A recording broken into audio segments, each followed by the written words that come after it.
government support is in place. However, the Prime Minister, Liz Truss, did earlier this week in an interview, in several interviews actually, say that households wouldn't have to pay more than £2,500 for their energy bills. That was wrong, wasn't it? Well, that's an average price for an average household. There will be some households that, because of the size of their property, might pay more. There'll be some that will pay less. What is happening here is that we're guaranteeing what's called the unit price of electricity or gas, so that then will have a direct effect on bills. We won't see the really alarming bill rises that I think many of us were braced for before the government's announcement. So it's an important intervention. It's going to give a lot of certainty to families and businesses up and down our country. Yes, bills are rising. We're facing world energy price pressures, but this is a really major intervention that will give a lot of help and support to hard-pressed households this winter. Well, yes, thanks for clarifying that, because the Prime Minister did actually get that wrong, saying that people wouldn't have to pay more than £2,500. Some might if they use more energy. But even with the government help, energy prices are still going to be around twice what they were last winter. And any gains they've got from the energy support package will be wiped out, won't they, by rising inflation and now rising mortgage costs as well in the aftermath of the mini-budget?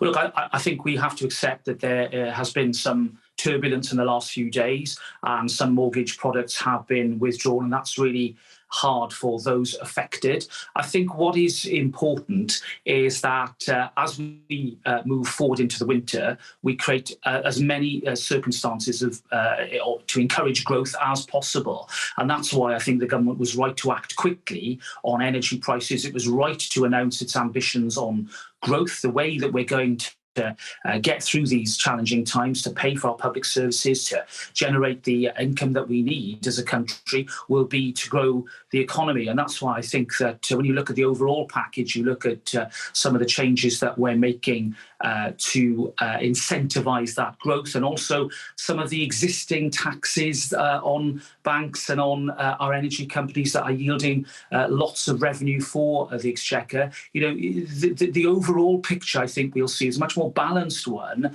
than perhaps has been the case over the last few days.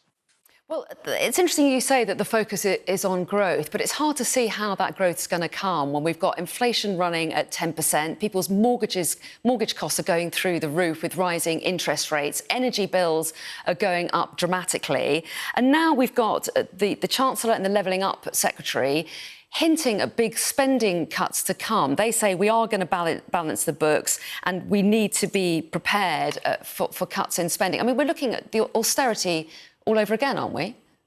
Well, look, we've got an existing spending review package that was announced last year. That was for 3 years. Government's going to be working within that overall package. Yes, I entirely accept that inflation is having an effect on us, just as it is other developed economies in the world. But I think the government, by signalling that it is going to stick to that package, to stick to that fiscal discipline, by working with the bank, working with the Office for Budget Responsibility, we are giving the signals to the markets and to others that we intend to be extremely rigorous when it comes to bearing down on public expenditure. Now, that will be developed in the weeks ahead. We've got a whole range of announcements coming out on not just spending, but also on supply-side reforms, whether it's childcare, a big issue for many families, or whether it's broadband connectivity. All these things actually add up to an overall package that is designed to,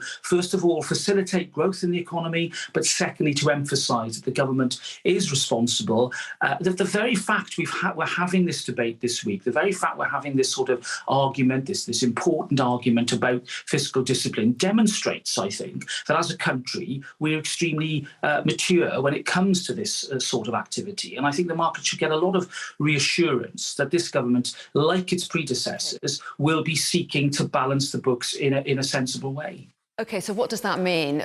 Pensions, for example, will pensions rise in line with inflation? Well, I think the government's been very clear about the triple lock. There are no plans to change that. I think it's right to look at the wider picture, and the Chief Secretary of the Treasury's got a job to do. He's got to make sure that all departments are efficient and as lean as possible. I think we all need to get behind him and work with him to achieve that. That emphasises the balanced approach that we seek to take in the months ahead. OK, so if pensions look to rise with inflation because of the triple lock, what about benefits? Will benefits rise with inflation? Well, look, again, I think that's a really important issue for many of us, for many families. We're looking very carefully, making sure that the poorest and those in greatest need in our society get the help that they clearly need through these winter months. I think that whilst the government is right to look at the overall package and to take care as to how our public spending is allocated, I don't think that it's right to say that automatically this means that universal credit will not rise as expected. I think we just need to work these things through in the next few weeks and provide as much certainty as possible to households and businesses across the country. So you can't confirm that benefits will rise with inflation. In the 2019 manifesto, the Conservative Party were all about levelling up, weren't they?